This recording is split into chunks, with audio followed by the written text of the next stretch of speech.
Hello everybody and welcome to part 3 of What If Midoriya Had the Omnitrix. This is the part where things start to differ from the original continuity, at least in a major way. How? You'll find out just in a bit when the video starts. I do hope you guys are enjoying these videos. Please hit that like and subscribe buttons if you do. I hope you're liking the little alien pictures I do. I have a lot of fun. You can always check out my Discord in the description below to see the process a bit, because I asked for feedback on each and every one of the aliens. That said, I do hope you'll enjoy the video after that intro.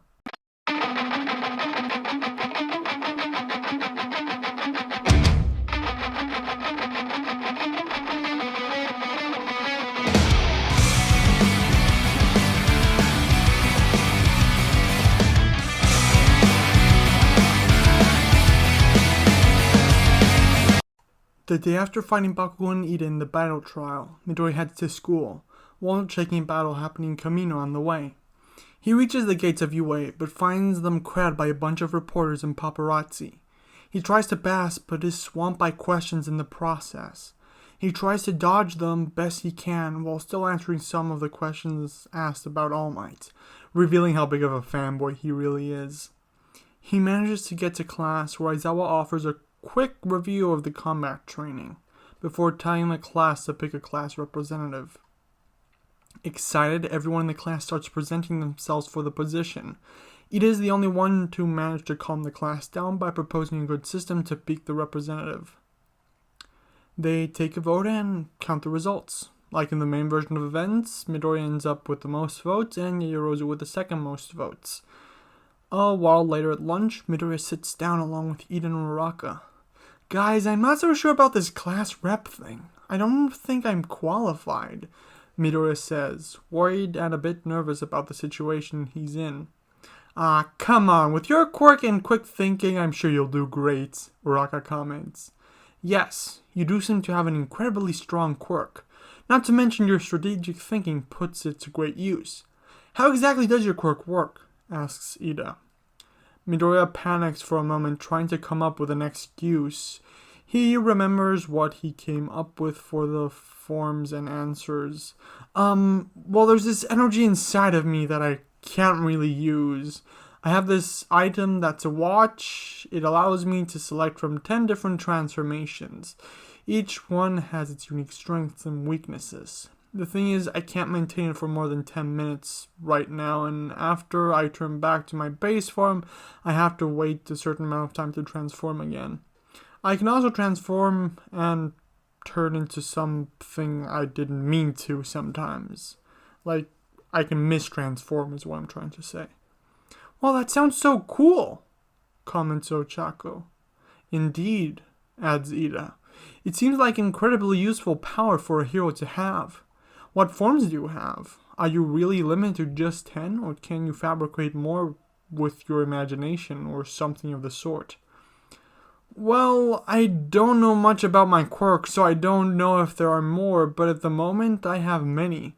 I have one dedicated for speed, a form that's made of fire, one that can control technology, one that can fly, a ghost, one who's highly intelligent and small, the dog transformation you saw, which has incredible senses, an aquatic form, and the two that Uraraka named.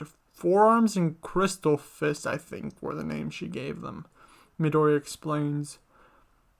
I really think you'll be a worthy leader for our class, not only because of your incredible power and versatility in combat, but also because of your courage and quick thinking. That's at least why I voted for you, Ida comments. Wait, you did? Asks Midoriya.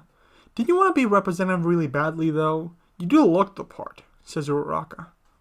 Wanting the job and being suited for it are two completely different things. Observing my family's hero agency has taught me that much, Ida states.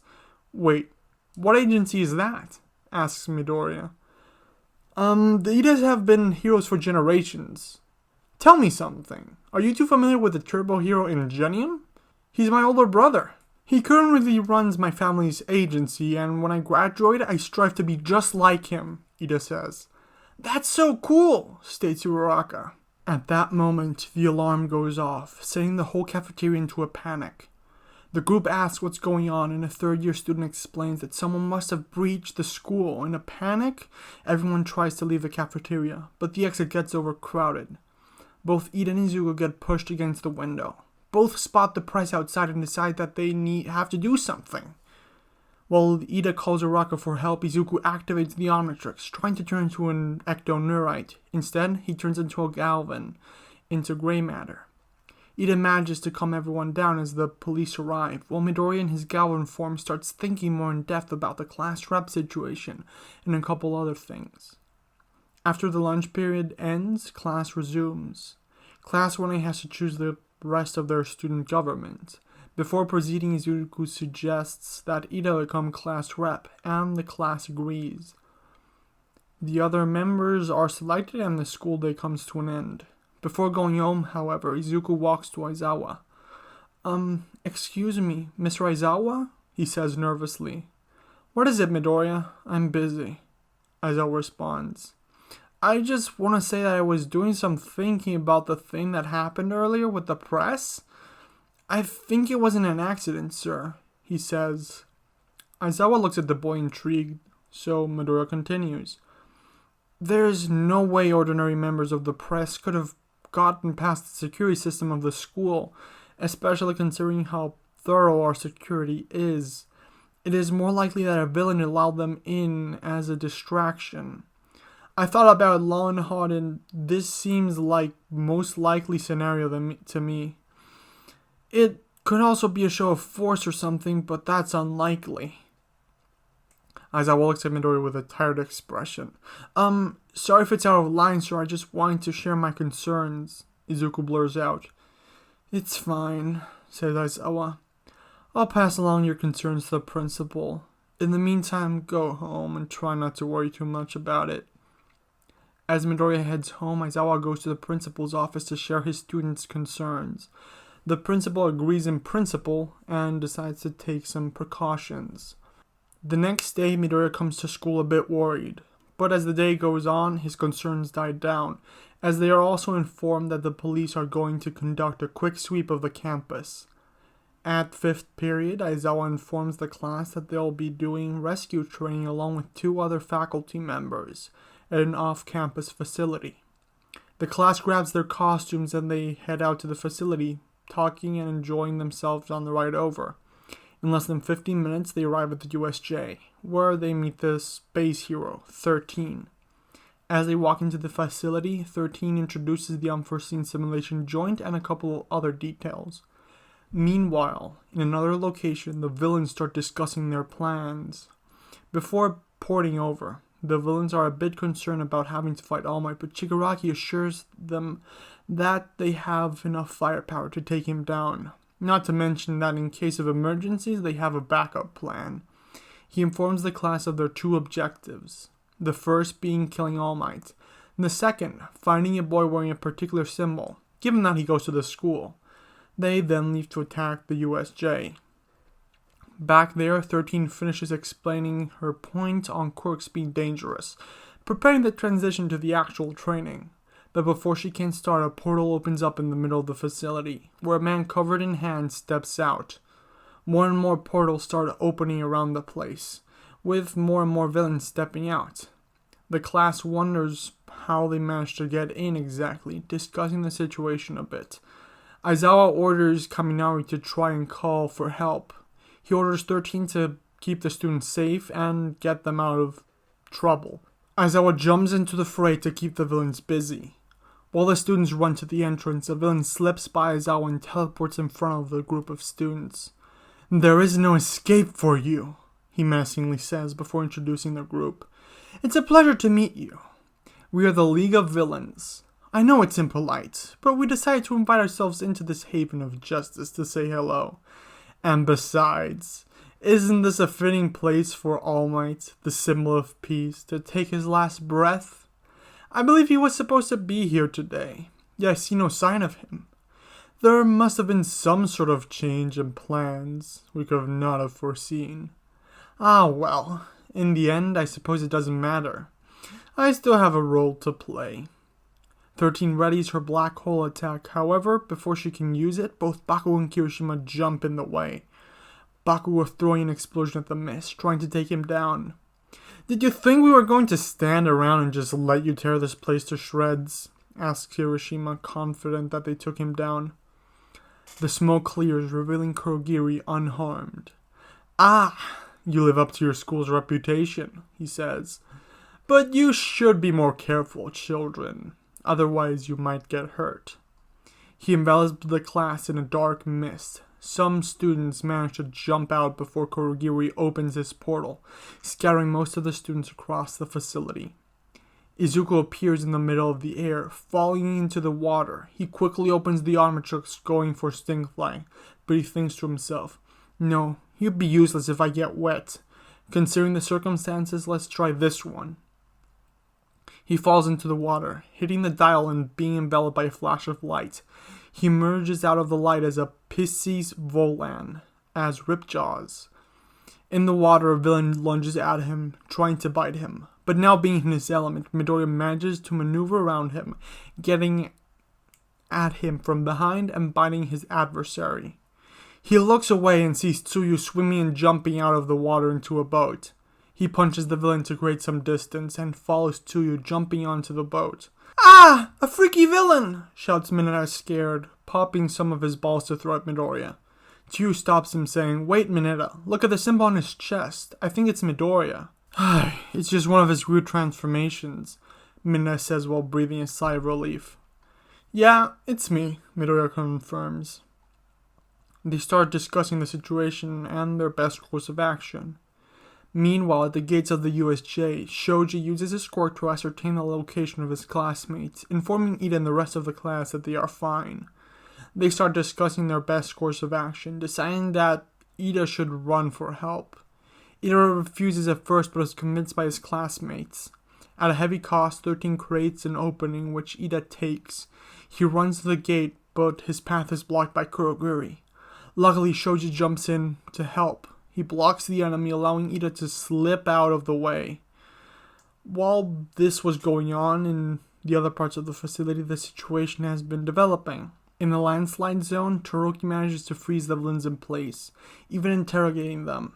In the mountain zone, the students there manage to incapacitate many of the villains. However, Kaminari gets captured by one of the surviving ones. In the city ruins, Bakugo and Kirishima manage to defeat their villains. In the center of the facility, Shigaraki manages to get the best of Aizawa, decaying his elbow, but Aizawa keeps on fighting in order to buy his students some time.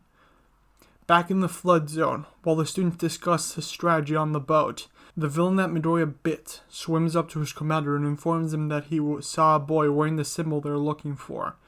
"Should I tell Shigaraki?" he asks. "Do whatever you want. I'm starting to get impatient with these kids.